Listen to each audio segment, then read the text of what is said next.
Alors Raphaël, c'est une petite fille pétillante qui adore la vie, qui adore jouer, s'amuser, qui adore ses amis. Elle est très patiente et c'est une petite fille extrêmement déterminée. Quand j'attendais Raphaël, on disait avec son papa qu'il fallait cultiver sa différence. Et bien, mademoiselle, elle y a mis le paquet. Elle a décidé de développer une maladie génétique. Ça s'appelle le syndrome PURA. C'est une maladie génétique qui touche tout ce qui est développement psychomoteur et cognitif. Comment ça se traduit au quotidien? C'est qu'aujourd'hui, donc voilà, elle a 7 ans, Raphaël, elle commence à marcher. C'est difficile, mais ça commence. Elle est non-verbale, donc on utilise d'autres moyens de communication pour discuter avec elle. Elle a un retard cognitif, du coup tout ce qui est réflexion, tout ce qui est lié à la mémoire, elle y arrivera à faire tout, on le sait, elle y arrivera à tout faire, mais ça prend beaucoup de temps. Donc il faut vraiment se caler vraiment à son rythme. On a changé notre mode de vie par rapport à elle. Ça commence par de la kiné le matin. À 8h30, en général, elle va voir sa kiné. Ensuite, à 9h, elle reprend l'école.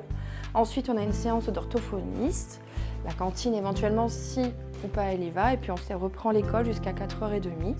Et au sein de la journée, au niveau de l'école, elle a aussi des activités qui s'enchaînent avec son éduc ou sa psychomotricienne qui viennent de temps en temps, suivant les jours dans la semaine, pour pouvoir travailler avec elle. Nous, on a décidé que, au bout d'un moment, stop. Raphaël, elle a besoin d'y aller doucement, donc on va y aller doucement avec elle. Donc dans le quotidien, c'est encore la porter, c'est l'aider pour tous les actes du quotidien, l'aider à manger, l'aider à aller aux toilettes, l'aider à se changer, l'aider dans les différentes activités. C'est la guider aussi quand elle est frustrée parce qu'elle n'arrive pas à se faire comprendre. C'est de la patience, c'est beaucoup d'amour. C'est beaucoup de bonheur, beaucoup de victoires au quotidien et de découvertes. Au niveau des difficultés principales, c'est que Raphaël, parfois, elle manque un peu de confiance en soi.